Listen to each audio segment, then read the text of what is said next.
G'day guys, Kev Lewis here from Team Campbelltown Hobbies in Sydney. Guys, wanted to give you a little bit of a tip regarding MP10 Ranger buggies for the Coyote Show. As you know, with the MP9 it used to have top arms on the front here, and what that would help with was to reduce slop that occurs in basically the caster blocks inside the front hubs. Now with the MP10 they've gone to an upper link system, which makes it easier for roll center changes and things like that. And you know, it's a lot lighter. I can see there are efficiencies in it, but it has caused an issue with wearing our little caster blocks. So what I've done, I've created a little fix, and I'm going to show you how we do it. Follow me. Okay, so what we have here, we have our C block. And what happens is, what I'm going to do, I'm going to drill a hole in here and put a grub screw in there so that we can tighten that grub screw down, and it tightens the caster block to the pin, and then the actual pin will rotate in the arm. Now, it will probably cause a little bit more wear in the arm, but compared to wearing out these caster blocks, a set of arms, 10 bucks, a set of these, 100 bucks. And these will only last 4 to 5 gallons, which is not much fuel at all. So, show you how we do it. So, what we've got to do, we've got to measure this distance inside here, which I've done already, and it is 5 mil. We've got to measure this distance here, which I believe is 1.2, 1.3. So we add the 1.3 and half of this distance, which is 2.5, and we end up with 3.8. So what I'm going to do, lock this at 3.8. Don't know if you can see that. Very small. Very small. Come on. There we go. Oh. So small. 3.78. Close enough. Right. So lock it in place. This is important to lock that in. So what we're going to do, we're going to measure, so get between that gap, and you can see I've already marked this. So basically we put that there and put a little scribe down. Then we get the, because we're keeping it the same on all ones, we use this leading edge here and put another scribe in there. So then we'll drill her out.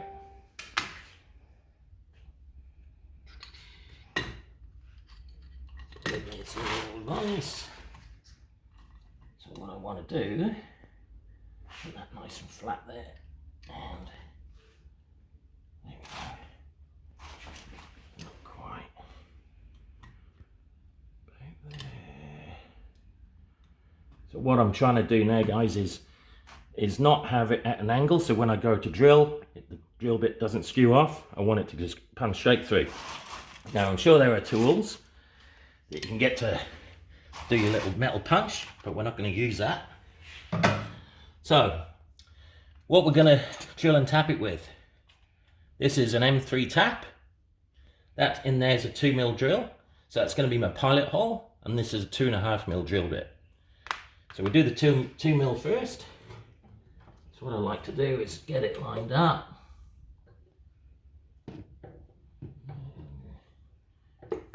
As always with these things, measure twice, cut once.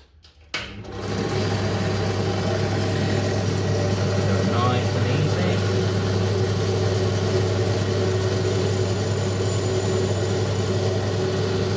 There we go.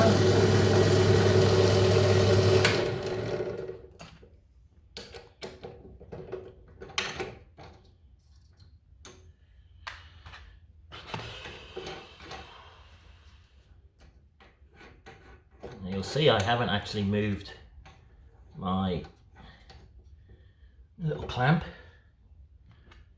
so when I put this back down it should be in exactly the right spot, which I'll double check before turning the drill on, and it is slightly, that's it, perfect. Now it's drilling a 2.5 mil hole.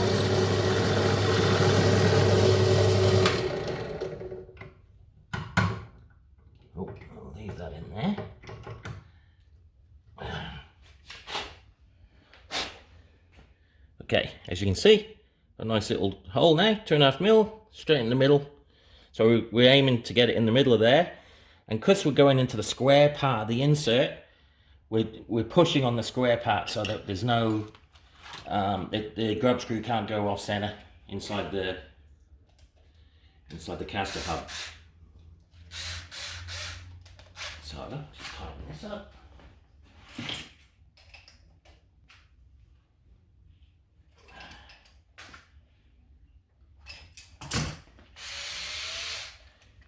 Now, good old, I think this is a Zito.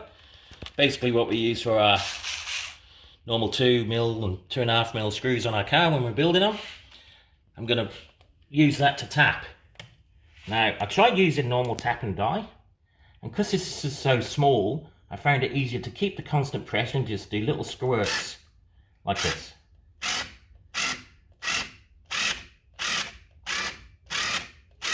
Sounds like it's about to stall out.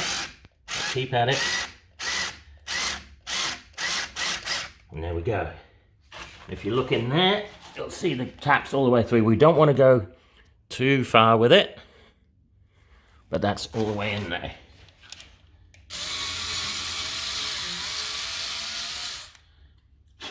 Beautiful.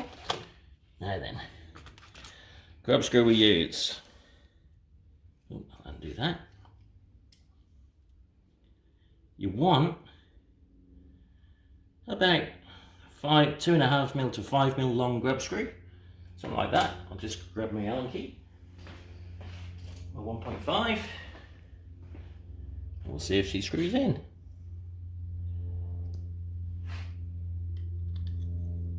There we go. Perfect. Perfect. Okay. As you can see, grub screw's gone in there. So the moment of truth, we whack an insert in. As you know, Cody King, back in the day, in the MP9 days, he used to glue his inserts in to stop this issue. But not all of us can afford lots of 17.5, 16, 13s. And I like to have the choice of being able to swap, 2 degrees, which we can with the Kyosho, with just the inserts. So we want to push this into here. Oops, wrong one. Where is it? Here we go. Push that in there. Nice and tight. So, pretty important. Get it all the way in. That's it. And make sure it'll fit in the arm. And it fits nicely. Now that's I think this is it's a left arm, left insert, perfect. So what we do, I should have a pin here somewhere. I grabbed earlier.